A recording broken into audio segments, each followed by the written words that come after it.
Wall Street's initial exuberance over the U.S. economy is starting to wane. Once optimistic projections are being tempered as recent data reveals a slowdown in economic activity across multiple sectors. Enthusiasm for an unexpected surge in growth for a second consecutive year is giving way to more cautious, subdued forecasts. Neil Dutta from Renaissance Macro encapsulated this sentiment, stating that while conditions remain stable, they do not point to any significant acceleration in economic performance. Similarly, other major economic indicators, such as the Goldman Sachs GDP estimate and the Atlanta Fed's GDMO tracker, have been revised downwards.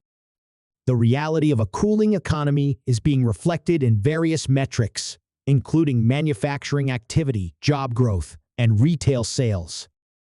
Despite this, stock markets have remained resilient, often viewing bad economic news as a potential catalyst for favorable Federal Reserve policies like interest rate cuts.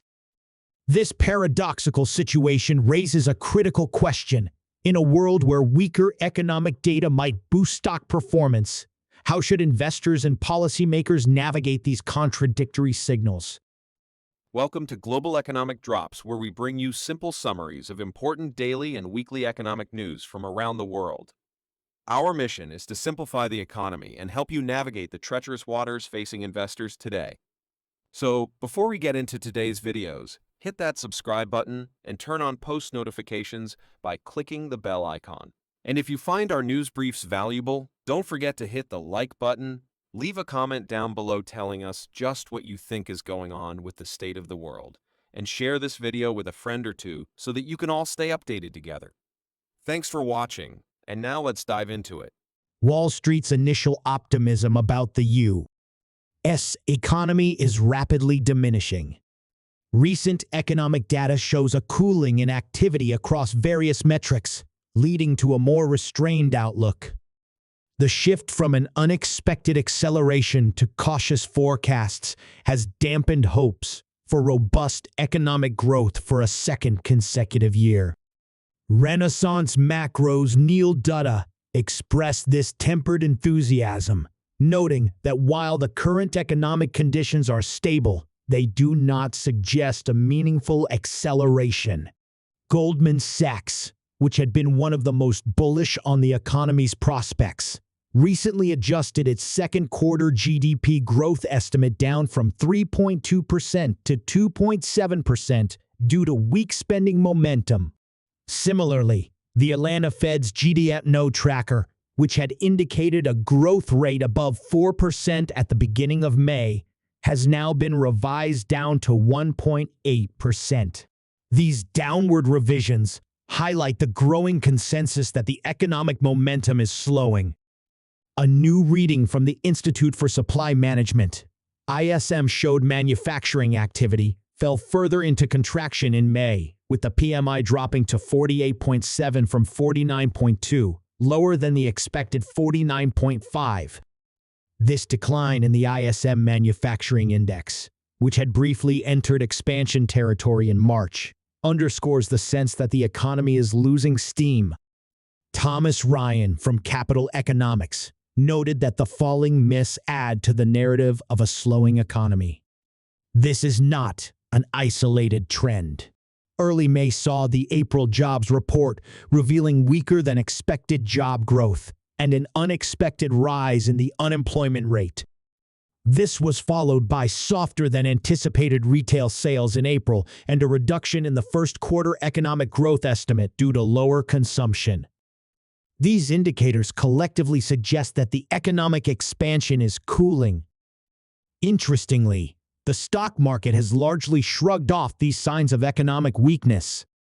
In May, all three major indexes reached record highs, despite the softening economic data. The correlation between the Citi Economic Surprise Index and the S&P 500 has been inching toward a negative correlation. This implies that investors are increasingly interpreting bad economic news as good news for stocks, potentially anticipating that weaker data might lead to Federal Reserve interest rate cuts. Following the weak April jobs report, the S&P 500 rallied by about 1.3%. This reaction underscores the market's belief that lower rates and slower growth could still create a favorable environment for stocks. Bank of America's Oh-Sung Kwon noted that the key concern now is whether economic growth will deteriorate further, which could shift bad news into genuinely negative territory for stocks. The upcoming May jobs report, expected to show an addition of 185,000 non-farm payroll jobs and an unemployment rate holding steady at 3.9%, will be a critical test for this narrative. If the report matches expectations, it could indicate that the labor market remains in a Goldilocks zone, not too hot to stoke fears of persistent inflation and not too cold to spark concerns of a significant slowdown. With inflation trends still heading downward, many Wall Street strategists believe that a slowing economy could be a temporary blip, allowing stocks to continue their rally. As Oh-Sung Kwon stated, stronger growth should be positive for stocks, but the challenge lies in interpreting mixed economic signals and adjusting strategies accordingly. In a complex economic landscape where weaker data can paradoxically lead to stock market gains due to anticipated policy shifts, investors and policymakers face a unique challenge. How can they navigate these contradictory signals to make informed decisions? Share your thoughts on how best to approach this paradoxical situation in the comments below. Share your thoughts in the comments section below, and remember to subscribe to the channel to stay up to date on global economic news. See you on the next video, and please like and share if you enjoy our content.